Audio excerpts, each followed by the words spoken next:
Olá, boa noite. Quinta-feira, 18 horas. E quinta-feira, 18 horas, é dia do quê? Horário de quê? Diálogos com a construção. Nosso programa semanal que debate com líderes da construção, tendências de mercado, para onde estamos indo, quais os gargalos, quais as estratégias das empresas para enfrentar esse cenário econômico, essa conjuntura do setor da construção no mercado imobiliário. Discutimos também o quê? Inovação, industrialização, sustentabilidade, ESG, enfim, o que está na pauta das empresas da construção e do mercado imobiliário para a gente avançar. Hoje, o episódio de hoje, nós vamos ver o que? É o 14 já o episódio. Nós vamos conversar com o Felipe Cassol, que é o CEO da Cassol Pré-Fabricados e presidente também do Conselho Estratégico da ABSIC, que é a Associação Brasileira da Construção Industrializada em Concreto, uma entidade que tem extrema relevância aí no desenvolvimento dos pré-fabricados no Brasil. Então, a gente vai discutir industrialização da construção e os pré-fabricados de concreto, fazer uma abordagem geral, como é que está o estágio desse movimento dos pré-fabricados no Brasil, e vamos falar sobre o case Cassol também, que é um case de sucesso. Então, já estou chamando o Felipe Cassol para o jogo. Cadê ele? Felipe Cassol, cadê você? Eu vim aqui só para te ver. Fala, Bob, tudo bem? Como é que tá? Beleza, cara? Tranquilo, certo. Felipe Cassol, tá lá de Florianópolis, de casaco, que o frio lá tá grande. São Paulo tá frio hoje também. Então, aí, boa noite para a turma aí que está nos assistindo e vamos que vamos, já vamos agitar aqui. O negócio vai ser agitado. Hoje nós vamos pré-fabricar, nós vamos industrializar, nós vamos impulsionar a sustentabilidade, o ESG, a transformação digital, o BIM. A coisa vai estar quente, hein? Se preparem. Tem até vídeo aqui para a gente olhar. Tem até surpresa no final, tem coisas inimagináveis hoje nesse nosso programa aqui. Vai estar divertido. Vamos lá na primeira, vamos já provocar. Vamos alinhar com a turma aqui. Eu queria que você nos falasse inicialmente sobre a jornada da Cassol, né? Uma empresa bastante conhecida, mas no campo dos pré-fabricados. Como é que foi essa história aí, né? Propósito da empresa, como é que é o seu posicionamento atual no mercado? Dá uma geral. Cassol, quem é, onde está, para onde vai? Legal, Bob. Já entregou, né? Vamos colocar uma surpresinha no final, esse eu acho que o pessoal vai curtir bastante. Bom, primeiro, boa noite para todo mundo, né? Boa noite, Bob, para quem está nos assistindo também.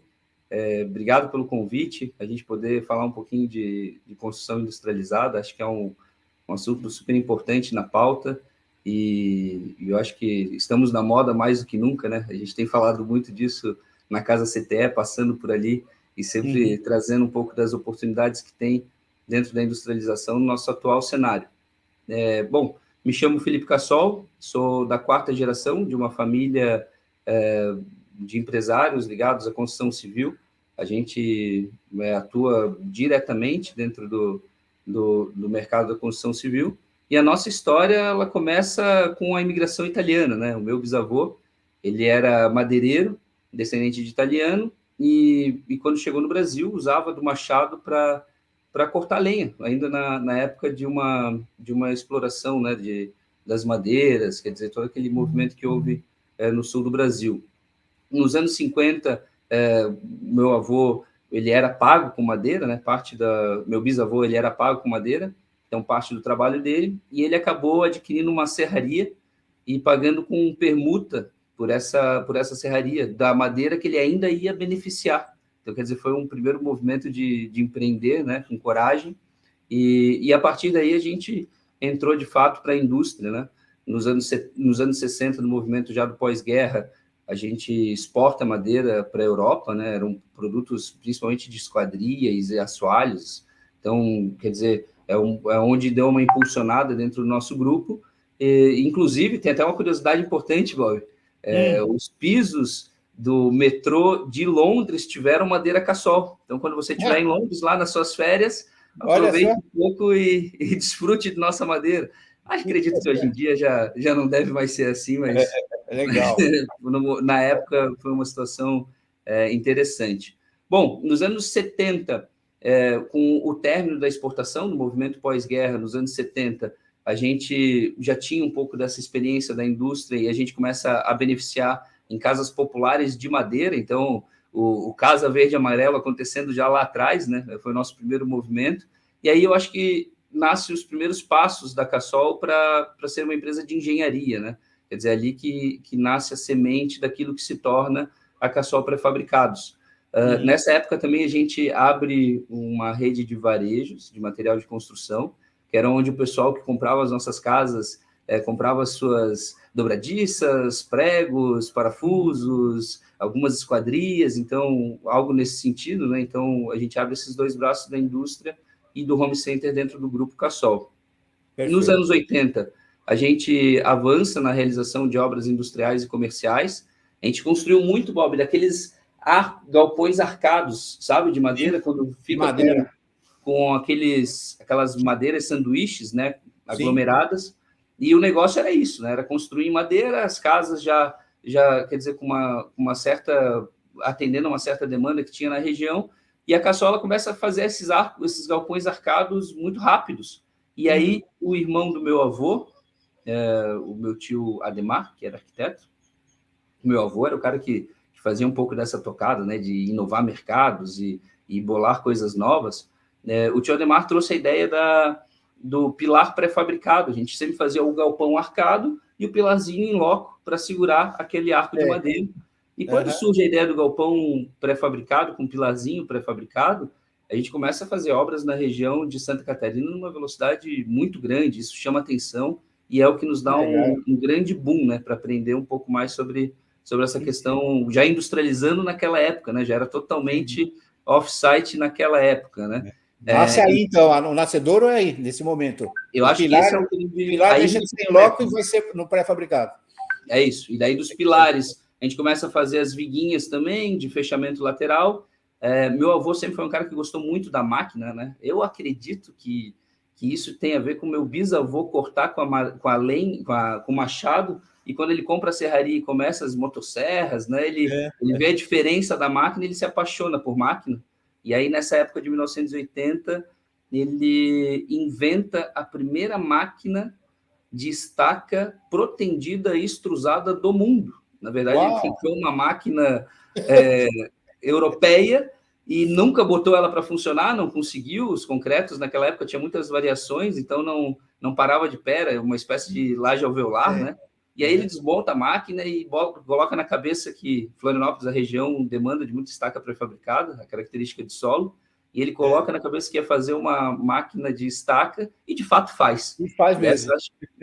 Essa máquina virou um grande pulo do gato na época, né? E é um orgulho nosso de ter inventado a primeira coisa do mundo, nem que seja num detalhe desse, mas algo diferente para a época. Inovação na veia, né? Inovação na veia. E aí esse movimento consolidou a nossa posição de pioneirismo, né? Uma posição bastante importante no sul do Brasil. Em 1990, a gente tem a grande expansão do pré-fabricado. Meu pai se muda para Curitiba para fazer uma filial que hoje é a nossa matriz, né? E a onda dos hipermercados vindos de mercados internacionais, né? Então, o Walmart traz muito disso, uma cultura já de pré-fabricação. Daí é onde nasce todo aquele discurso do precisamos inaugurar antes para poder rentabilizar melhor o empreendimento, né? Quer dizer, começar a faturar antes, né? Então, acho que ali é onde nasce a primeira sementinha de que o pré-fabricado faz mais sentido. Até então, a Cassol ela tinha que pegar uma obra em loco e desenvolver ela para o pré-fabricado. Quer dizer, tu tinha que transformar isso, é muito difícil. Até os dias atuais, se ela não nasce a obra já no conceito de pré-fabricado, eu até brinco que foi naquela época que a nossa engenharia ganhou corpo, né? Porque aí a gente tinha que fazer esse exercício. O meu tio Maurício, bem técnico também, né? Ele bastante estudioso da área, ele era um dos caras que ajudava muito nesse exercício, assim. Então, o nosso desafio, a gente não tinha muito concorrente em pré-fabricado, mas a gente tinha o concorrente em loco e até conscientizar todo mundo que fazia mais sentido. Esse foi um grande exercício que Legal. aconteceu nos anos 90. Aí deu um boom, 90 deu um boom. Deu um boom. O meu pai, ele investe muito em laje alveolar. A gente tem hoje o maior parque fabril de laje alveolar da América Latina, né? No total, a gente tem uma capacidade para fazer 9.000 metros quadrados de laje alveolar nas fábricas ativas por dia, 200 mil por mês. E, obviamente, a gente nunca nem chegou perto disso, né? Então, era uma visão bastante ambiciosa. É lógico que se produz outros produtos nessas linhas de produção, como a própria estaca, quer dizer, viga protendida, mas a capacidade instalada existe por uma força muito grande. E esse movimento das lajes alveolares nos fez ter um diferencial competitivo importante na onda do shopping center, que surgiu já nos anos 2000. Legal. Então, nos anos 2000, a gente chegou a ter 6 fábricas ativas, estava com uma fábrica em implantação dentro do mercado centro-oeste, tinha uma intenção de colocar uma fábrica em Goiás, acabou não acontecendo. E o ano de 2013, a gente teve o recorde nacional de produção de pré-fabricado em um único mês. A gente fez 23 mil metros cúbicos de concreto em um único mês. Então, quer dizer, aquele mercado super aquecido, né, Bob? Lembra como é que estava? 2013, né? 2013. Tá no E auge. aí, esses foram nossos anos dourados, né, da pré-fabricação, é onde a pré-fabricação ganhou corpo, né? Nós conseguimos, junto com outras empresas, né, tanto a Cassol como uma série de empresas, assegurar a realização dos Jogos Olímpicos, né? Que a gente trouxe Copa do Mundo, Pan-Americano, Olimpíadas, mas para botar de pé precisou da industrialização mais do que nunca. Então, ali foi o primeiro cenário de força, assim, né? A primeira resposta de força do setor em industrializar como um todo.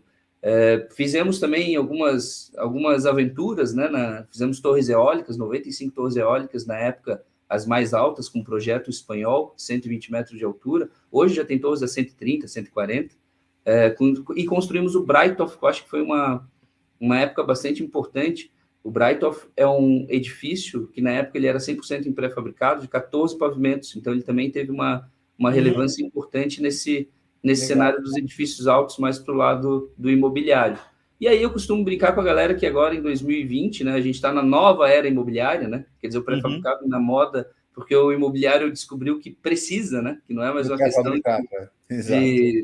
do pré-fabricado, agora é uma necessidade, não mais uma opção, né? Então, um pouco oferta de mão de obra, a gente tem esse gargalo ali na frente, e com esse apetite do mercado imobiliário como um todo, é bastante interessante que depois do hospital do Covid, lá de 51 dias na China, a construção off-site, não só em pré-fabricado, mas todas as soluções, né, elas tomaram uma proporção super relevante, assim, e eu brinco, né? Aquilo que a gente lutou tanto para conscientizar, para a coisa acontecer, o dia chegou, cara. Como tu sonha, uma hora acontece, né? Então a gente está um pouco nesse movimento. E a Cassol, por incrível que pareça, ela é uma empresa que, com todo esse lastro, né, com tudo que fez, ela não está até então olhando para o mercado imobiliário, porque nem nós acreditávamos que isso ia vir com tanta força.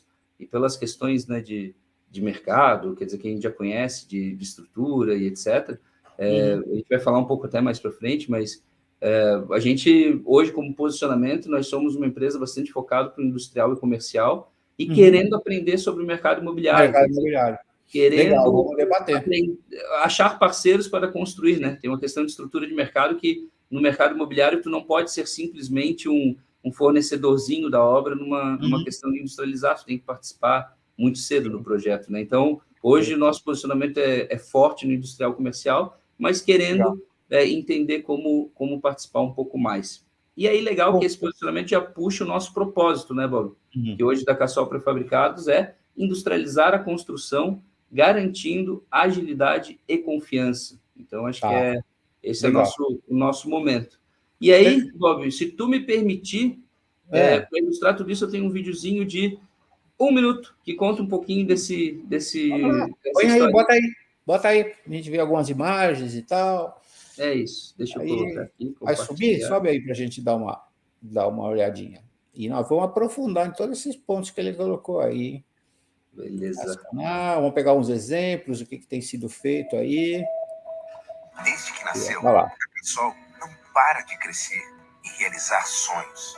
Passamos a atuar em vários segmentos. Estamos presentes em 5 estados do Brasil empregando milhares de colaboradores e realizando importantes conquistas, como as que estamos comemorando agora, ao completar 64 anos. São feitos históricos que só um grupo empresarial inspirado por evoluir constantemente pode alcançar. Mas a gente não quer ser apenas uma boa companhia. A gente quer ser cada vez mais a sua melhor companhia. Queremos ser importantes para facilitar a sua vida e contribuir para o seu crescimento. Para a Cassol, estar junto com você é o nosso melhor presente. Cassol, 64 anos. Muito bom. Opa, uma jornada, né? Avô na história, metrô de Londres com madeira Cassol, o pilar era montado em loco, virou pré-fabricado e foi saltos e saltos, né? E muito forte o DNA da inovação, né? Na história da Cassol, 64 anos movidos à inovação, a enfrentar escutar as dores do mercado e impulsionar, né? Industrialização. Bacana. Vamos mergulhar um pouco mais. Vamos ver o segundo ponto que eu queria debater com você, que é o seguinte: agora uma visão até mais ampla, né? Todos sabem aqui que eu já comentei que o Felipe é também presidente do Conselho Estratégico da ABSIC, Associação Brasileira da Construção Industrializada em Concreto, com a qual o CTE tem uma parceria muito grande. Ele vai contar depois lá na frente o que nós fizemos juntos aí, né? Durante anos. Selo ABSIC, etc. Estou vendo aqui no chat que o Carlos Genari, aqui da Leonardo, está aqui também, né? Que é um militante forte lá da ABSIC também. Eu queria que você desse uma visão geral, partindo do seguinte: a produtividade no setor da construção está estagnada já há algum tempo, né? Não consegue sair do lugar, infelizmente. Aliás, está caindo, né? A produtividade. Por incrível que pareça, nesses 8 últimos anos caiu. Que soluções?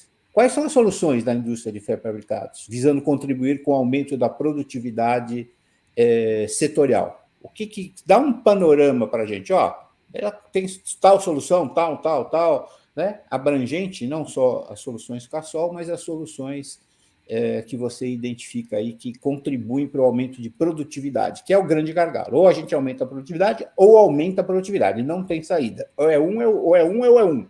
Né? Então, eu queria que você navegasse um pouco aí, né? Se quiser usar imagens, provavelmente, para poder ilustrar para quem está assistindo quais são, né, os empreendimentos que foram soluções adotadas, fique à vontade. Tá bom. Bob, eu acho que assim, esse tema da produtividade hoje, quer dizer, é a maior dor, né? A gente não tem mais mão de obra, e não é só na construção, é de uma maneira geral, né? Acho que todos os setores estão apoiando bastante, assim, e se hoje a gente tem a industrialização como alternativa, é porque esse cenário foi construído, né? E eu acho que a ABSIC e a própria Cassol tiveram um papel muito importante, né? A ABSIC, ela milita nesse tema há muito tempo. Em 2001, fundamos a associação, né? A Cassol participou como uma das empresas fundadoras. Então, e ali em 2001 a 2003, a gente discutiu muito com o CTE a criação do selo de excelência, né? Então, não deixamos de ser um pouco filhos do CTE, né, Bob? Quer dizer, foi uma ajuda super parceiros ali, né? Mas muito, muito importante, assim, essa contribuição toda. Acho que foi um grupo de pessoas bastante relevantes à época para a gente poder criar essa padronização, né? Quer dizer, criar essa organização como um todo.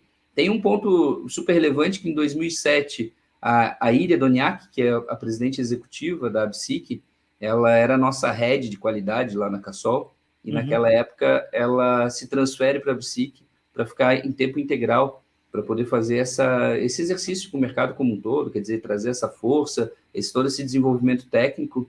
A Iria é uma pessoa formidável, né? Ela ocupa esse cargo até hoje, né? Com muita excelência, e ela eleva a qualidade e o reconhecimento internacional do nosso setor, né? Nós, como Cassol, participamos, e aí já junto com a Iria e outras empresas bastante bacanas do mercado, na tropicalização das normas internacionais para o mercado nacional, inclusive constituímos juntos o NetPré, que é o laboratório da UFSCar, para validar esses ensaios práticos, né? Quer dizer, trazendo para a realidade Brasil. Então, foi uma contribuição da Cassol também bastante importante, da ABSIC muito forte. E se hoje o Brasil é o único país da América do Sul que tem uma norma específica para pré-fabricados de concreto, é porque a Cassol participou ativamente na militância da causa e também teve sempre uma filosofia de não vamos disputar o bolo, vamos a fatia, né? Vamos crescer o bolo, né? Essa era uma filosofia de crescer o bolo, quer dizer, vamos criar espaço para todo mundo. As empresas embarcaram na BC, quer dizer, hoje tem empresas muito boas no Brasil, as associadas são referentes nacionais e internacionais, assim, o que a gente faz no Brasil, na América do Sul, é uma referência para muita gente, assim, então foi bem bacana. E aí, eu sempre, quando eu toco nesse assunto da produtividade, eu costumo dizer que industrializar, né, é a saída e, tecnicamente, esse assunto já está muito resolvido. Quer dizer, existem inúmeras soluções técnicas maduras, né, para edifícios altos, para fachadas no mundo inteiro. Quer dizer, aplicar isso no Brasil, essa educação do mercado, de como fazer obra de uma outra maneira, quer dizer, tu construir as soluções muito cedo, eu acho que é o grande X da questão. Eu trouxe aqui, Bob, alguns casos, algumas fotos de alguns empreendimentos que aconteceram tanto no Brasil como no mundo, só para ilustrar um pouco disso. Boa, legal. Também. A gente visualiza as soluções na prática, né? Para quem está nos assistindo aí, fica mais ilustrativo. Bota aí, sobe aí. Legal. Vocês tá vendo aí, Bob? Sim, perfeito. Então, o nosso tema, né, um pouco de cases do Brasil. A gente tem o Shopping Jaraguá, aquele shopping que eu comentei, né? A gente fez 65 metros de estrutura integralmente em pré-fabricado. Tinha um núcleo rígido, onde ali está a posição da grua. Acho que esse foi um empreendimento bastante importante para a época, né? Foi onde trouxe um pouco dessa consciência de que é possível fazer no Brasil. Então, um cliente bastante experiente no ato de construir e desenvolvendo a solução desde do dia zero, né? Então, acho que ali é um exemplo de como isso era possível. A gente tem aqui o prédio edifício Varanda Botânica, da Marca, uma empresa muito boa do interior de São Paulo também. Quer dizer, eles fizeram o pré-fabricado de concreto com os pilares em loco, então também uma altura bastante relevante. Hoje é o prédio mais alto, se eu não me engano, foi em 2019 ou 20 que foi finalizado o prédio, e esse é o prédio mais alto em pré-fabricado do Brasil, com lajes pré-fabricadas do Brasil. Tem outras soluções que eu acho que vão um pouco mais alto, mas com as lajes de vigas, se não me engano, esse é o principal prédio. Legal, bacana, hein? Aqui tem a solução interessante, né? Desculpa, que é o da Precon. E o case da Precon, que é bem mercado imobiliário, né? Foi a resposta à estrutura de mercado. Então, a Precon criou um produto dela, a Precon de Minas, uma empresa muito pioneira no mercado também. Ela criou uma cadeia, né? Ela virou uma incorporadora de fato. Então, ela não ficou dependendo de construtora ou incorporadora, e ela achou o caminho dela para fazer a venda dos residenciais. Então, realizaram muitos prédios, não tenho os números exatos, mas sempre com o mesmo projeto, numa batidinha bem constante, incomodando bastante no Minha Casa Minha Vida, né? No Casa Verde e Amarela, fazendo soluções bastante confiáveis para os clientes. Então, também um case esse acho que talvez seja o mais relevante que a gente tem hoje em escala, né, no Brasil, que foram feitos para o habitacional de baixa renda. Aqui um pouco mais o conjunto Bruxelas deles, então algumas variações, né, sobre colocando um núcleo maior no meio de um prédio, então alguns movimentos que eles fizeram. Esse para mim eu acho que é o produto mais bacana assim nesse sentido que tem hoje como um todo. Aqui a gente tem o edifício Odebrecht, que é ali na Marginal, por isso eu me confundo, acho que ali é Pinheiros, né? Marginal Pinheiros, Isso. Certificado então, LEED, a gente trabalhou nesse prédio, é certificado LEED, bacana, muito legal. Legal, esse é bem bacana, tem um edifício garagem como embasamento ali, né?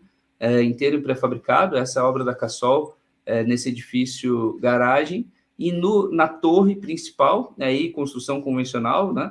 Aí tem os painéis arquitetônicos da Stamp, também uma empresa muito bacana, né? Que tem uma experiência grande com painel arquitetônico, então o prédio ficou bastante bonito.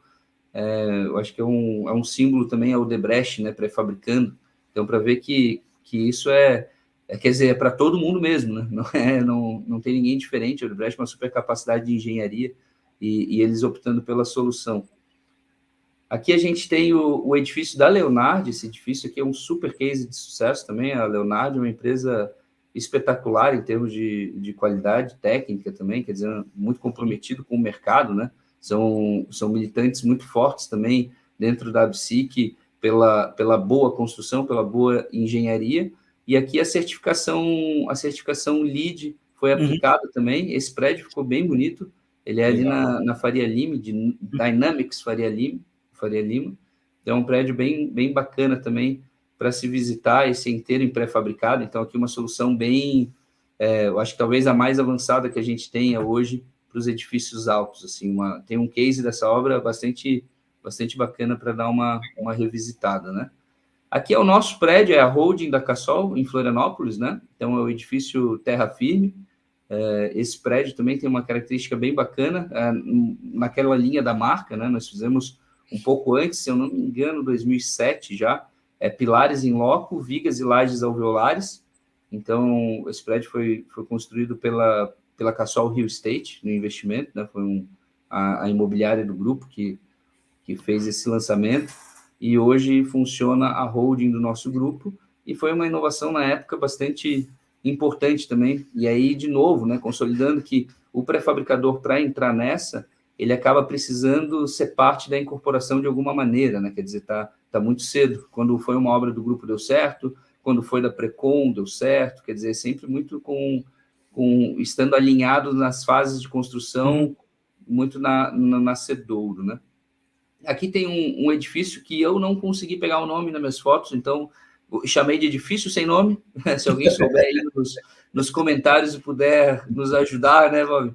Esse daqui eu não tenho certeza, mas o painel arquitetônico da Stamp, de novo, eles são feras nesse quesito, né? Eles conseguem chegar a qualquer geometria, então eu tenho bastante admiração pelo trabalho que a Stamp promove. A Stone também é uma empresa muito bacana nesse sentido, né? Eles conseguem atender essas necessidades com muito preciosismo. Então, aqui a gente tem uma outra característica também, um pouco para o mercado imobiliário. A MRV faz seus edifícios garagens, né? E o edifício garagem eu acho que já é um produto bem sólido, né? Dentro da pré-fabricação, mas só para lembrar que no mercado imobiliário isso também é possível de acontecer. Se fosse para escolher um produto, Bob, para falar assim, quando que o pré-fabricado de concreto performa de verdade, eu diria que é no edifício garagem. É onde a gente tem um diferencial para todas as outras soluções. Assim.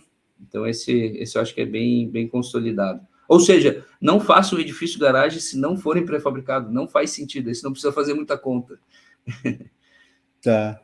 E legal. Aqui, a obra do Parque da Cidade, que eu acho que também é um marco importante. Muito legal. Já discutimos esse assunto aqui no diálogo já. Bacana. Legal.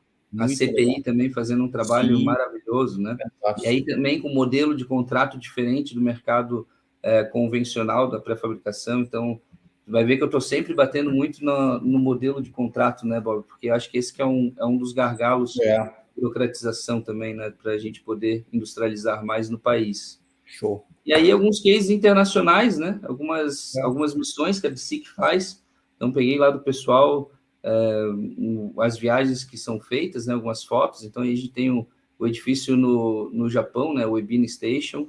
Quer dizer, cara, aí já é todo pré-fabricado com as ligações, quer dizer, mostrando que a tecnologia já existe no mundo, né? A gente não precisa muito reinventar a roda, é como aplicar ela no Brasil. Então, a gente não precisa inventar, né, soluções técnicas, elas já estão por aí, basta viabilizar, basta fazer conta, né? Então, acho que é um pouco do espírito para a gente trazer. Aqui, o outro prédio também, não achei nome, virou o XXX. Bélgica.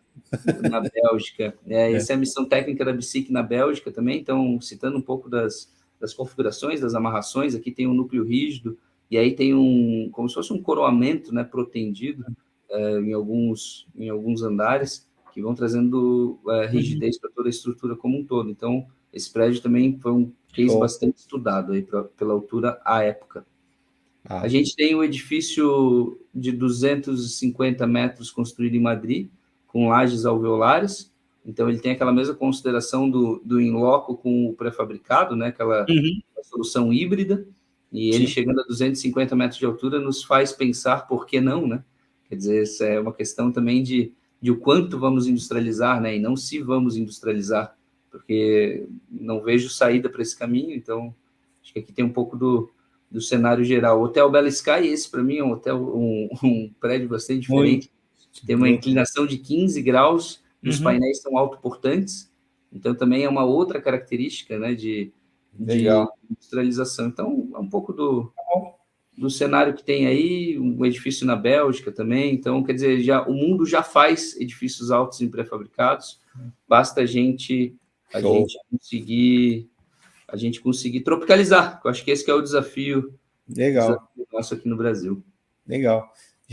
Numa dessas, você já respondeu uma pergunta aqui do Ricardo Amoroso, que tinha perguntado como é que está o panorama internacional, hein, Ricardo? Acho que já deu uma geral, né? Aí, ó, essa aqui, ó. Já foi. E a Ilha esclarece aqui também que o sem nome lá da Stamp é na Chácara Santo Antônio aqui. Lá. Obrigado, a Ilha militante aqui já tá colocando. Que bom que ela conseguiu participar, muito bom. Ela já está corrida agora no final do dia. Um beijo, Iria. Bacana. Gente, olha aí, essas mensagens são legais, né? Porque, veja, o Felipe colocou uma questão extremamente relevante. A questão não é técnica, tecnicamente está resolvida. Existem soluções já desenvolvidas internacionalmente no próprio Brasil, né?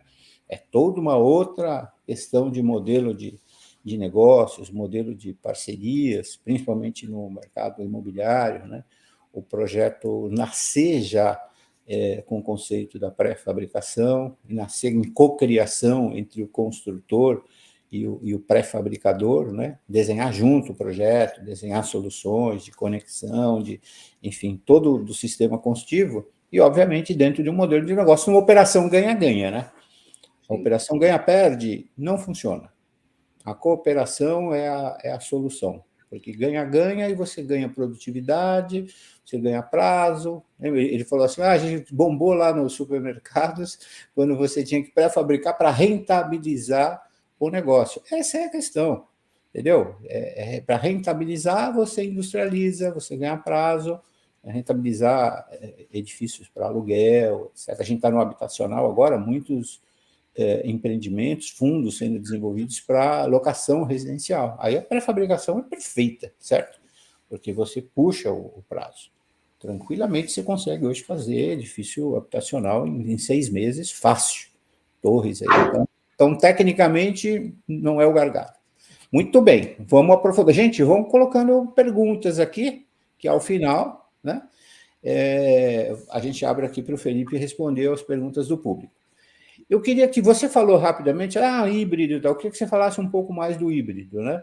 Porque do monitoramento que nós estamos fazendo, internacional, o que nós estamos vendo? Nós estamos vendo a convivência de sistemas construtivos, né? Porque fica assim, não, o concreto vai brigar com aço, o aço briga com a madeira, vai todo mundo brigando. Gente, há espaço para tudo. Eu queria saber como é que você vê a utilização de vários sistemas construtivos combinados em um mesmo empreendimento, né? Você fala, tem uma solução que foi convencional e lá já ouviu lar. É um híbrido isso, certo? A engenharia é que dá a resposta do que utilizar, né? Não há briga, há complementariedade. Eu queria que você comentasse sobre isso. Como é que você vê essa utilização em um sistema avançado aí de off-site industrialização? Perfeito, Bob. Eu acho que é isso aí, cara. Não tem uma solução única ou mágica, né? Na verdade, tem estudo. Na verdade, tem uma estratégia de construir, né? Como é que a gente vai em frente, qual é a tua restrição. Então, acho que esse é o principal passo, né?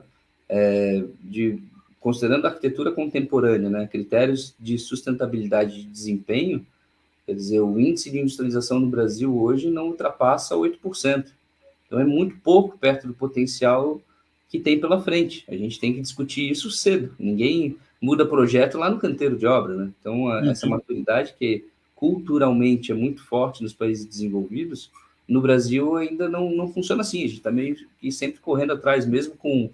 É uma questão bem cultural, bem interessante, mesmo com déficit de oferta, né? Quer dizer, a gente precisando, de fato, criar produtos, né? E colocar em diversos locais, a gente está sempre atrasado. Quer dizer, poxa, dá um tempo da gente conseguir pensar e criar uma solução para um determinado momento de maneira mais assertiva. Então, acho que tem bastante espaço. E o mix de sistemas potencializa a industrialização. Quer dizer, todo mundo colocando um pouco do seu sistema dentro de um prédio, isso potencializa o fortalecimento das empresas, né, de uma maneira geral, né? Uhum. E aí, eu acho que de acordo com a demanda, cada situação vai ser uma situação ímpar, para que a obra tenha a sua melhor condição de construir. Então, acho que foi bem na mosca essa sua colocação, que a gente precisa integrar, quer dizer, co-criar, e isso tem que ter tempo, não adianta, precisa de tempo para amadurecer. Do ponto de vista técnico, o importante é a gente cuidar bem das interfaces, das ligações, né, entre os sistemas. E aí eu acho que ali, quer dizer, cria o conceito geral, né, aquela coisa, vai da floresta para a árvore, né, para tomar a tua decisão. Quando chegar na árvore, são as interfaces, e aí tem tecnologia. A gente viu o prédio no Japão de 40 andares inteiramente pré-fabricado, 100% pré-fabricado, é porque já tem soluções de rigidez para nós bastante importantes. Então, a metálica também já tem bastante pontos, né? E aí é isso, vamos trazer da civil do centímetro para o milímetro da metálica. Claro que é possível, não tem problema, mas a gente precisa de tempo para isso. A gente precisa assegurar onde isso é fundamental e aonde nem tanto. Então, acho que esses são os principais pontos. Assim, construir não é em pré-fabricado de concreto, né, a melhor estratégia. A melhor estratégia é daquela obra, naquela condição, daquele momento. E aí o que tem de produto novo surgindo por aí, tecnologia nova, que não são só as construtecs de gestão e monitoramento, né? São as construtecs de verdade, de máquina, de robô, de tecnologia de concreto. O próprio BIM, né, tem feito um papel fundamental, talvez. Sem o BIM, a gente não pudesse dar os passos tão sólidos que a gente está dando hoje, né, para acelerar nesse processo. Então, para quem está aí e ainda não se convenceu do BIM, se convença, amigo. Não tem saída. É por aí eu quero aprofundar esse ponto aí. Vamos falar um pouco mais. Bacana. Eu acho que é isso. Acho que os sistemas são todos. Isso aí, tem que dialogar. A engenharia determina o que é melhor para o resultado do negócio, né? Tecnologia serve ao negócio. Então, se ela for em concreto, em metálica, em madeira, ótimo, que seja combinada e gere o melhor resultado. Isso é engenharia. Você falou do BIM, eu queria colocar a próxima questão. Como é que a Cassol vem trabalhando a questão da transformação digital, né, especialmente do BIM, né, visando melhorar a experiência dos seus clientes e aumentar a competitividade dos seus processos empresariais e do negócio? Queria que você navegasse um pouco nessa questão da transformação, com ênfase ao BIM. Legal. O que a gente acredita lá na Cassol é que a transformação digital, né, quer dizer, falando um pouco da nossa estratégia que a gente tem adotado, que a transformação digital ela não é um objetivo, assim, não, está na moda, está todo mundo falando, eu preciso fazer. Cara, na verdade, ela é uma consequência dessa nova realidade. Você não tem saída. Então, a gente já adotou lá que, cara, não precisamos sair agora desesperados e preocupados que o mundo vai acabar amanhã, porque estão dizendo que a transformação digital precisa acontecer. Na verdade, é muito mais, no nosso caso, a gente adotou uma filosofia que é o vai com calma que eu tô com pressa, né? Quer dizer, para a gente fazendo as coisas bem, um pouco na contramão desse negócio que tem que ser rápido, a transformação digital, mas é muito mais, vamos dar os passos sólidos, vamos ficar bem organizados, porque isso vai ser a nossa realidade. Então, não adianta a gente ficar muito afobado e querer resolver tudo em um dia, quer dizer, criar uma solução mágica. A gente entende que isso, a gente vai conviver por muito tempo com o digital, né? Então, essa transformação, ela precisa ser consistente. Então, a gente discursa muito lá dentro que não estamos competindo com ninguém lá fora, e sim com nós mesmos aqui dentro. É o tempo de maturidade de cada empresa, de cada time, né? de cada ponto de trabalho, assim. E aí, um pouco do que a gente tem feito é um aculturamento muito forte das equipes, né? Quer dizer, transformando as equipes em squads específicos, né? Querendo atingir objetivos específicos e deixando todo mundo numa característica de integração muito forte. Quer dizer, as barreiras, a nossa transformação digital começou lá na Cassol derrubando paredes do escritório. Então, é uma questão bem de cultura, né? Num primeiro lugar. Obviamente que tem a parte técnica, né? Então, a gente está nesse momento num processo de mudança de RP. A gente, inclusive, fez uma mudança de RP muito rápida em 2017. A gente entendeu que precisava fazer e, puxa, fizemos e não fizemos bem feito o processo. Então, deixamos alguns buracos que a gente não tinha entendido naquela época, e esse ano a gente decidiu, quer dizer, num período muito curto de tempo, passar pela dor de uma troca de RP. Quem já passou sabe a guerra que é, né? A gente decidiu por encarar de novo para poder fazer certo. Então, eu acho que até essa aceleração prematura que a gente teve nos fez vir com essa consciência. Então, uma recomendação que eu dou para todo mundo se organiza, se estrutura de novo, né? Planeje e projete bem o caminho que você vai seguir para fazer bem feito. E aí, toda essa história de gestão e de base, né, que a gente tem colocado, prevendo o ecossistema BIM, Bob. Tudo isso para o BIM. Então, assim, todo esse movimento dentro da construção civil, a gente entende que tudo, no fim, vai terminar no BIM ou vai começar no BIM, quer dizer, ele vai ser um ambiente onde a gente vai poder plugar todos os links, todas as APIs, todos os softwares, todas as iniciativas que estão vindo por aí. A gente também está desenvolvendo uma biblioteca própria, né? Com uma parametrização muito baseado em norma e na nossa experiência, né? Em experiências pretéritas. Então, a gente tem revisitado projetos e feito com muito esmero, assim, quer dizer, o que tinha de diferente nesse projeto? Tinha essa solução. Puxa, resgata aquela prancha, pega aquela coisa, vai com calma. Então, muito... para não perder esse histórico, né? Senão daqui a pouco a gente vai estar bem digital e tudo que fez ficou no tempo. Então a gente tem procurado olhar um pouco com esse carinho, e aí, sem dúvida, no nosso roadmap, né, no avanço das dimensões do BIM, também não adianta querer fazer tudo da noite para o dia. Então, na usabilidade, a gente tem lá um conceito de que a gente precisa dominar bem uma dimensão para poder iniciar a outra.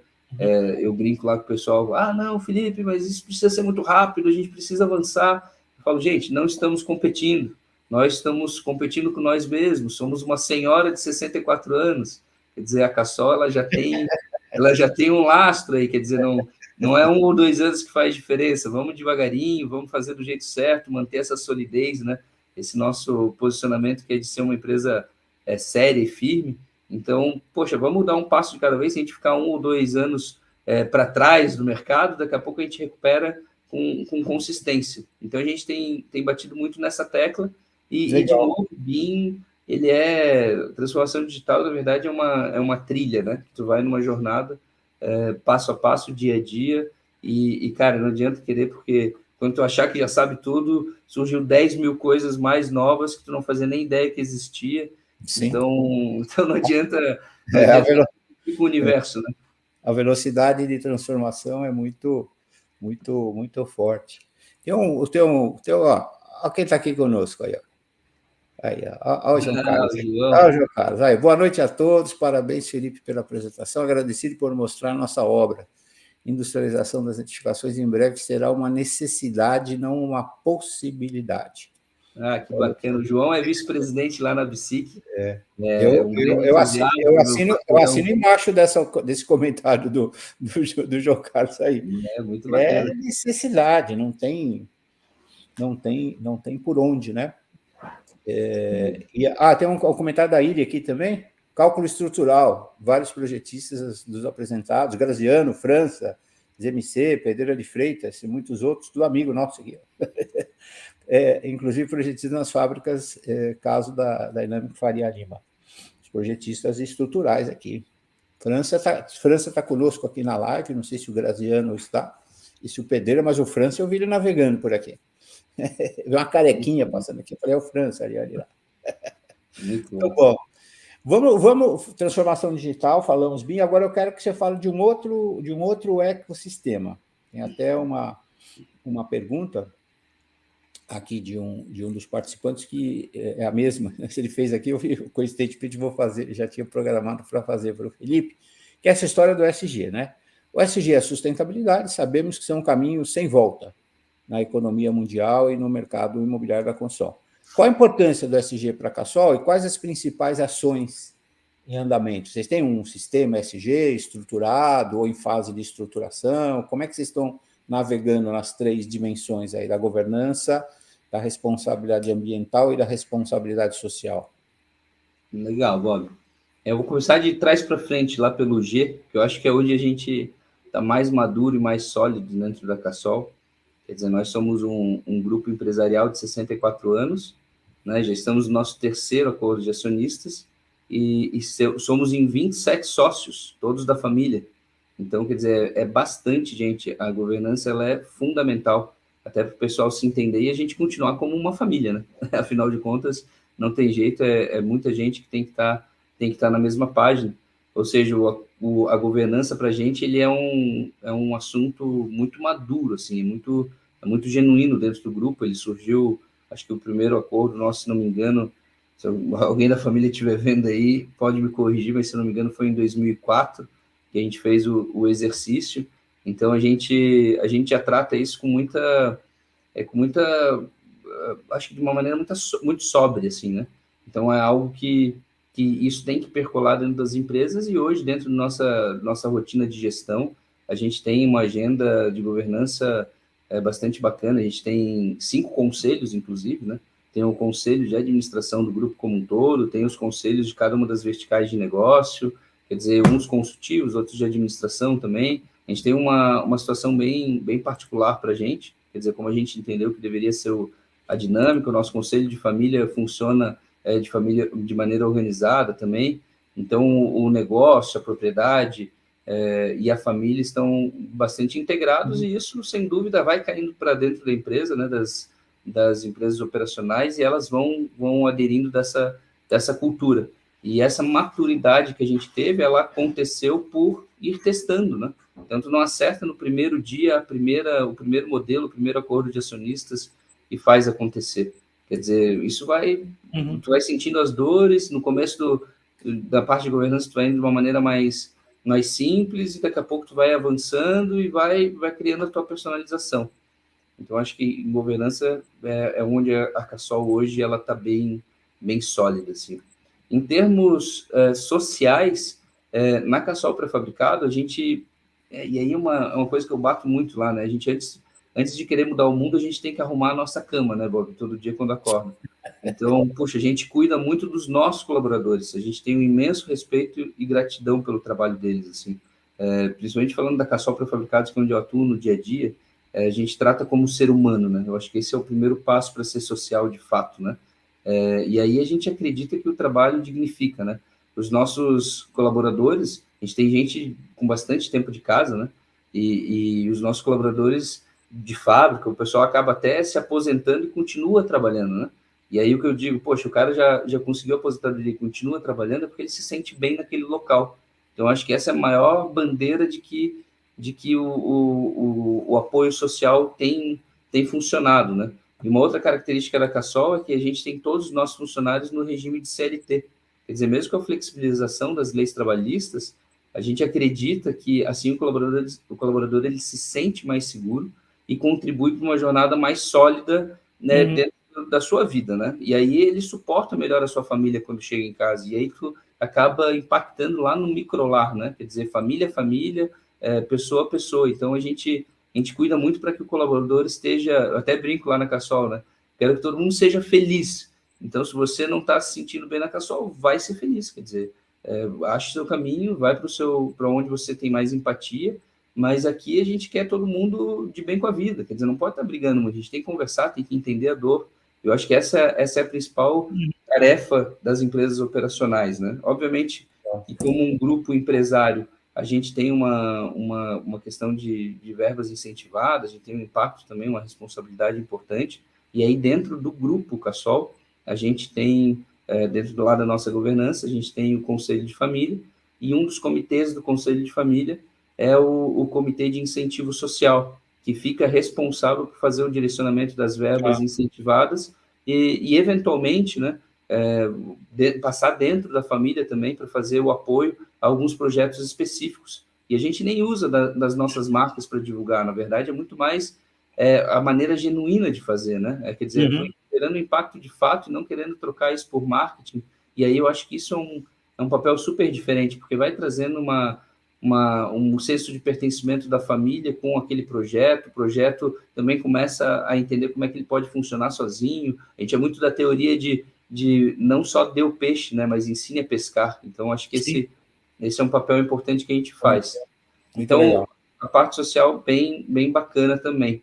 E na questão ambiental, eu acho que, por natureza, o pré-fabricado ele já é uma solução ecologicamente mais adequada, né, devido à sua racionalização do consumo de material. Então, de uma maneira ou de outra, a gente já faz muito desse papel, né? E na Cassol nós estamos focados no desafio de implantar a economia circular dentro dos nossos parques fabris. Então, a gente tem dentro do nosso roadmap para o segundo semestre de 2023, ganhar força nessa agenda da gestão de resíduos, né? A gente conseguir que a nossa fábrica gere zero de resíduos. Então, quer dizer, eu brinco lá que o meu sonho é quando eu conseguir toda semana tirar um balanço de quanto peso entrou e quanto peso saiu da portaria. Quer dizer, a gente conseguir saber direcionar e destinar todo esse assunto. Então, acho que no reflorestamento também a gente atua de uma maneira bastante responsável, né? Nós temos uma área, né, no interior de Santa Catarina, que é onde começou a Cassol, lá na Madeireira, e a gente tem mais da metade da nossa área preservada. Quer dizer, são áreas de nascente, são áreas onde não se é permitido fazer o reflorestamento, então nosso plano de manejo é muito responsável. E aí o que eu brinco lá, quando surgiu a história do ESG, que todo mundo se olhou o que é ESG, né? No primeiro momento, o que é, o que não é ESG, a gente ficou, cara, nós já somos ESG de uma maneira ou de outra, a gente só não sabe se vender, a gente só não sabe ainda como é que a gente conta para todo mundo isso direito, mas de uma forma genuína, a gente já acabou fazendo por natureza, assim. Então, acho que, lógico que tem muitos e muitos pontos para melhorar, até aprender mais. Nossas equipes estão conversando aí, né, Bob, para a gente tentar estruturar melhor o CTE tem um trabalho formidável dentro dessa agenda, assim, então ele tem nos ajudado a entender melhor desse caminho e aonde que a gente tem oportunidades, porque independente do que a gente está fazendo, e aí é o que eu acredito do ESG, né? A gente tem que continuar fazendo, né? Continuar avançando. Eu acho que essa é uma agenda infinita. Nunca a governança vai estar pronta, nunca o social vai ser o suficiente, nunca o ambiental vai estar resolvido, né? Eu acho que esse é um pouco da postura que a gente acaba tendo frente ao ESG. Muito legal. Uma jornada bem interessante. E vamos que vamos. Só o Felipe comentou, hoje nós estamos com 86 empresas em processo de ESG, 16 fundos imobiliários, 63 incorporadoras e construtoras e 7 fabricantes de materiais. O movimento é power, está indo bem legal, né? E os fundos imobiliários estão adotando essas posturas, exigindo das construtoras, incorporadoras, os bancos estão se posicionando, né? Santander lançou linha nessa linha verde lá, financiamento verde, alinhado a ESG, o Itaú também. Então, está criando um ecossistema muito forte em ESG. Vou abrir perguntas para o público aqui. Temos algumas perguntas. Vamos subir, aí você vai comentando aqui. Quem tiver pergunta ainda, coloca, gente. É agora ou é agora? Chegou, está terminando. O Lucas Guimarães está perguntando assim, ó, quando falamos do modelo do alto padrão, quais soluções, né, no caso de utilização do pré-fabricado, para atenuar acusticamente e manter quais soluções vêm sendo utilizadas, né, para fazer atenuação acústica e manter o conforto de usuários? Você tem alguma questão? Levantaram? Eu acho que eu gosto de dividir sempre as obras e, logicamente, eu não sou um cara super atuante no mercado imobiliário, porque também estamos descobrindo isso agora, né? Quer dizer, o industrial e o comercial está muito bem resolvido, né? Então, a gente tem muita humildade para saber que temos que seguir e temos que avançar nisso. Mas eu gosto de dividir a obra em 3 grandes assuntos, né? O esqueleto, a estrutura, né? Pilar, viga e laje, o fechamento de painel e a cobertura. Lógico que nos prédios altos, e principalmente alto padrão, a cobertura não é tão relevante, é mais uma laje, mas, sem dúvida, a questão dos painéis, eu acho que é onde vai dar o primeiro passo, assim, onde o pré-fabricado vai conseguir penetrar antes no mercado imobiliário. E aí, para painéis, existem, uma série de situações, né, que a gente pode avançar. Existem as placas cimentícias super finas, né, quer dizer, com um isopor dentro, para poder atenuar as questões térmica-acústica. Esses dias, um rapaz me ofereceu um produto à base de grafeno, que tu coloca lá uma pintura de 0,5 milímetro, e ele tem uma resposta super forte ao térmico acústico também, quer dizer, como se fosse uma espécie de prime sendo passado. Então, acho que tem uma série de soluções que já existem, e aí tem a questão da fabricação, né? E, de novo, a estratégia de construir.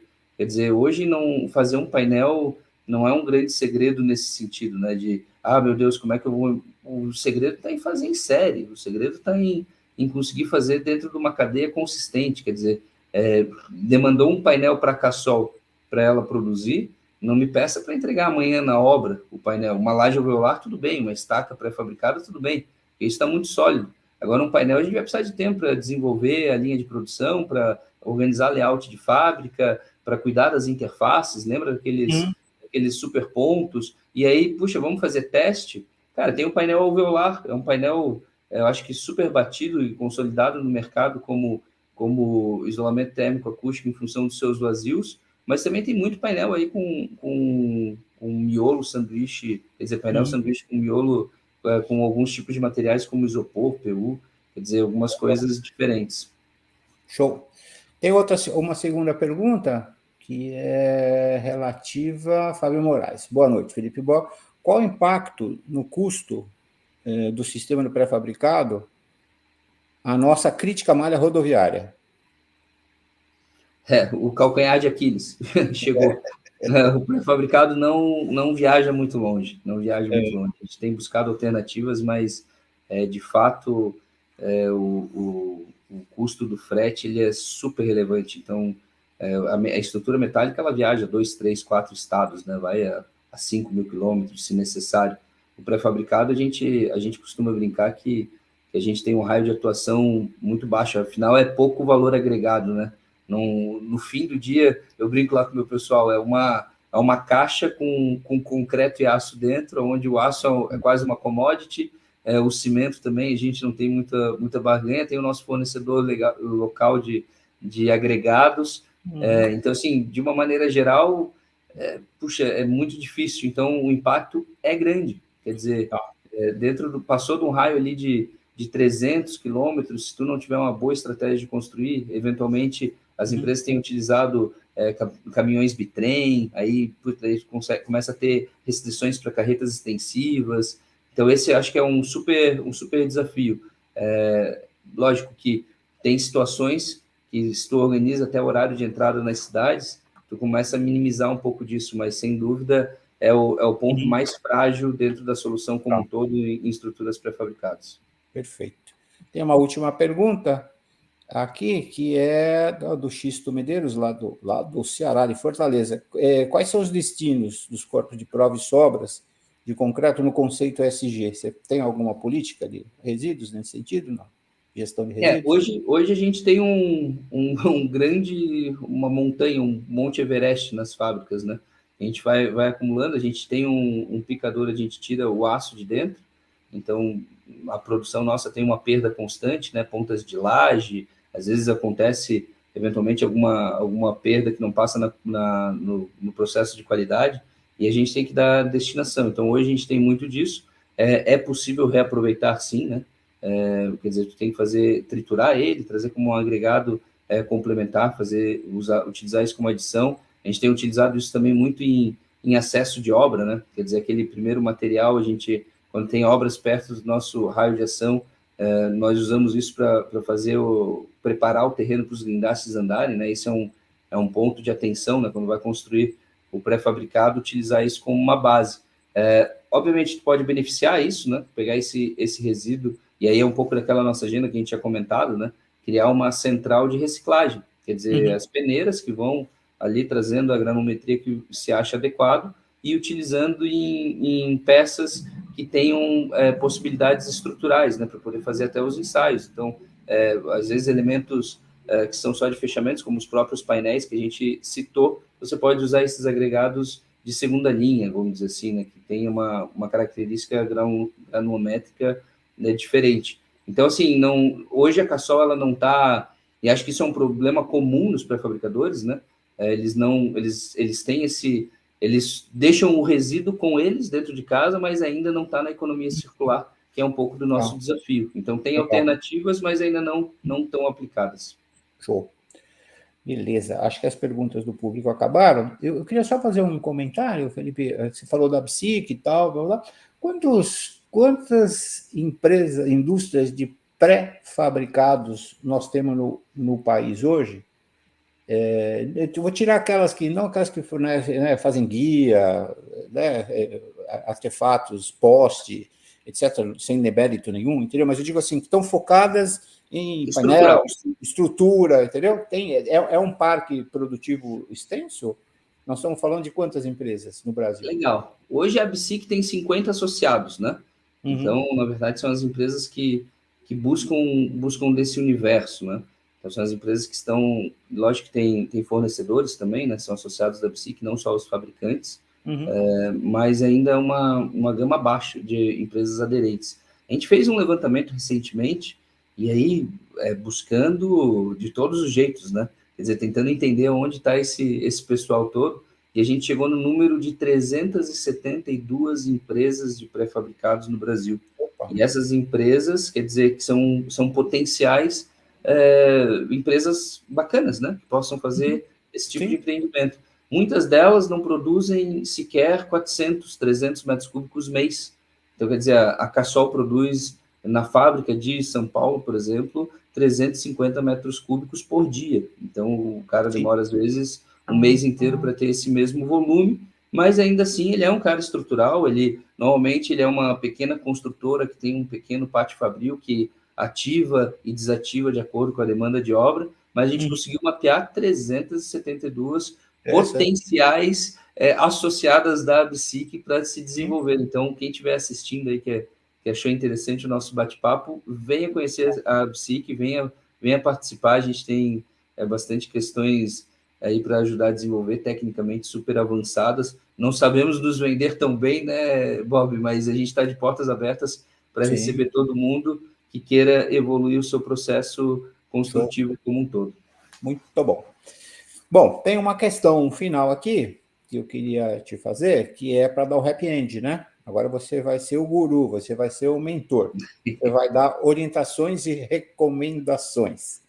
Qual a mensagem final que você gostaria de deixar para quem está nos assistindo e quais recomendações você faria para que o movimento da industrialização da construção avance no Brasil? Quais as recomendações? Foca aqui, acolá, e juntos chegaremos ao futuro. Quem sou eu para dizer o que é o certo, né, Bob? Eu acho que... Não, mas só a sua opinião, não é o certo ou errado. Eu acho que, pela minha experiência, 64 anos de jornada não é para poucos, né? Então, tem lições aprendidas aí que podem servir ao mercado e aos entrantes, né? No mercado, como você falou, essas 372 que você mapeou aí, né? Olha... O que eu brinco com todo mundo, né, que eu falo, e aí os 64 anos pesa, né, de ter vivido essa jornada inteira, ter visto as batalhas do meu avô, do meu pai. Eu acho que a gente tem uma questão de estrutura de mercado que ela precisa ser resolvida, né? Obviamente que no mercado imobiliário tu tem a questão do financiamento das obras, tem a questão do excesso de burocracia na fase inicial da obra, e isso aí é um tema do mercado imobiliário como um todo, né? Mas, de uma maneira geral, a gente tem uma estrutura de mercado que o pré-fabricador ele é contratado no modelo meio leilão, né? Quer dizer, cara, meu projeto está pronto, está aqui, e qual é o teu preço para fazer isso? Puxa, cada empresa tem um perfil diferente, né? Umas são mais focadas em painel, outras em laje alveolar, outras em pilares, em formas de madeira, formas metálicas.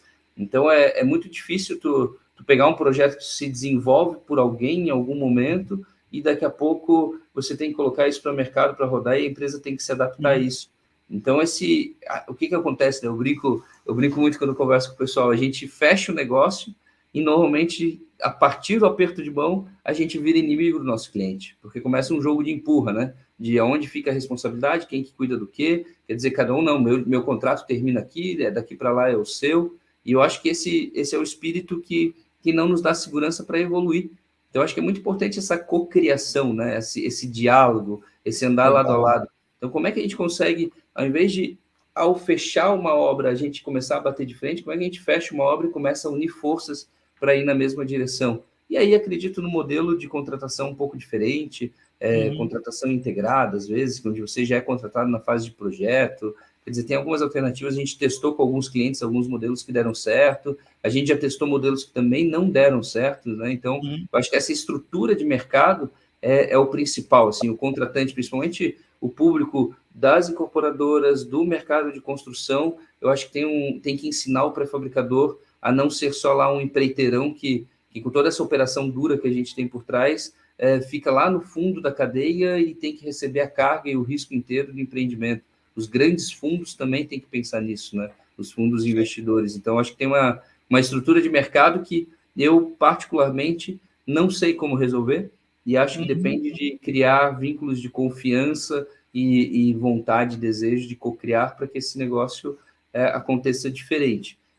E digo isso porque, como o João comentou ali antes, né? Quer dizer, daqui a pouco isso não é mais o se vamos industrializar hoje, eu acho que já é o quanto vamos industrializar, né? Então, a obra hoje não tem alternativa. Ela vai ter soluções industrializadas. Agora, quantos % da sua obra vai ser industrializado e quantos não vão ser, é uma tendência que cada vez aumente mais. Quer dizer, 50%, 60%, 70%, daí depende da estratégia de construir. Onde é o seu empreendimento? Tem fábricas perto? Que fábrica está perto daquele local? Quer dizer, qual a dificuldade de carteira? Então, tem uma análise muito mais crítica do que simplesmente volume e taxa de aço, né? E aí começa a nascer a minha pergunta que eu deixo de retorno, né, para o pessoal sobre qual é o caminho, qual a sua estratégia de construir, né? E aí aquela história do financiamento, a obra financia longo. Poxa, então será que naquele, sei lá, aquele ciclo de obra, 2, 3 anos, 4 anos no mercado imobiliário, será que a gente não pode lançar o empreendimento antes, não fazer nada, simplesmente pré-fabricar, né? Fazer deixar os elementos em fábrica de alguma maneira, e aí na hora de construir, a gente construir de uma maneira muito rápida, quer dizer, usar a velocidade para entregar no final da obra e não só antecipar ela, porque o financiamento não funciona. Isso é uma estratégia de construir diferente. Então, acho que são essas alternativas que os dois mundos precisam entender, porque eu, particularmente, não tenho toda essa compreensão do mercado imobiliário como um todo para poder falar, puxa vida, é assim que a gente vai resolver. Agora, eu sei as dores do fabricante e, basicamente, a gente virar inimigo ou virar um atrito, principalmente quando a gente tem essa pressão nos mercados comerciais e industriais, que acho que essa cultura não deveria, já que está nascendo um novo momento do imobiliário, não deveríamos importar essa cultura para esse mercado, Bob. De uma maneira geral, acho que é isso, cara. Tá, legal. Interessante que você comentou, já vou chamar você para o jogo, e eu vi que o pessoal da Leonardo está aí, também já vamos chamar. Você sabe que nós estamos com um grupo de trabalho na rede, que é com os bancos. Estamos com o Santander, com o Itaú, com o Bradesco e a Caixa Econômica Federal, discutindo exatamente linhas de financiamento para construção industrializada habitacional, né? Isso evoluiu bastante, e nós estamos agora, até por colocação dos bancos, eles dizem, a gente trabalha com o CUB na análise, com o CUB tradicional, da construção tradicional. Precisaria ter um CUB industrializado. Falei, tudo bem, nós vamos desenvolver um CUB industrializado. Nós estamos agora exatamente desenhando isso, como construir um CUB industrializado para servir aos bancos, dar segurança a eles, que eles podem medir a estrutura que está sendo feita na fábrica. Ele não precisa passar o engenheiro dele na obra e ver se subiu três tipos ou não 3 tipos. É outro paradigma, né?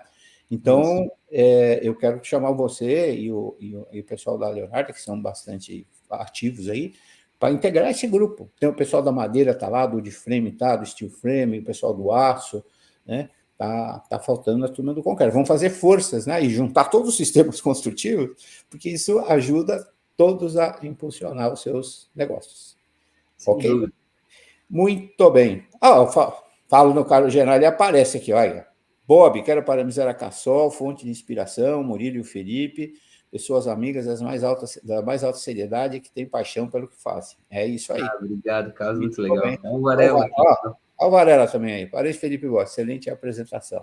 O pessoal gostou, hein? Curtiu aqui. Muito bacana, muito bacana. O pessoal da Leonardo é muito bacana, eles militam de forma bastante organizada. A seriedade é recíproca, Carlos. É concorrentes no mercado, sim, mas muito parceiros em prol do país. Então, puxa, acho que isso é fundamental, esse diálogo, né? Gente, nós temos tanta carência, há espaço para todo mundo. É isso aí. Eu queria que existissem N Leonardos, N mais 2 Cassol, entendeu? A gente podia... Tem espaço para ocupar aí e mudar, né? Mudar o setor e transformar o nosso setor. Gente, vamos comentar 2 assuntos. Nós vamos dar um presente para vocês aqui, que o Felipe foi um participante ativo desse presente, que é o e-book sobre pré-fabricados de concreto, produzido pela nossa rede, que é a Rede de Construção Digital Industrializada e Sustentável, implementação do uso de pré-fabricados de concreto na construção imobiliária. Né? Você faz o download, bota aí o celular, captura aí o QR Code e você vai ter acesso. A rede produziu 16 e-books, está produzindo mais 10. Serão 26 e-books. Esse aqui é o de pré-fabricados. O Felipe foi um dos líderes desse grupo de Deu trabalho, né, Bob? Deu trabalho. Deu trabalho, mas chegamos lá. É isso aí. Bacana, é isso aí. O próximo evento nosso, que é na quinta-feira que vem, nós vamos trabalhar com esse assunto aqui. Nós vamos fazer uma conversa muito interessante sobre arquitetura. Arquitetura, transformação digital, sustentabilidade e industrialização da construção. Nós vamos colocar 3 escritórios de arquitetura líderes em São Paulo, que é a Kroner Zanuto, representada pelo seu sócio Alexandre Kroner, a KV, Kodesberg Vanucci Arquitetos Associados, que o sócio e CEO, que é o Daniel Toledo, vai estar conosco, e o diretor-geral da MCAA, Márcio Cury Azevedo Antunes Arquitetos, que é o Rogério Conde. Então, agora vamos debater da ótica da arquitetura, porque, gente, é movimento da cadeia produtiva. Hoje nós falamos de indústria de pré-fabricados. Aí a gente vai falar de arquitetura, como o Felipe falou, nasce no projeto. E como é o papel da arquitetura nessa história da industrialização, como é que incorpora, como é que já nasce industrializado, né? Então, a ideia do Diálogos aqui é diversificar. Gente, tchau, namastê, obrigado por terem participado.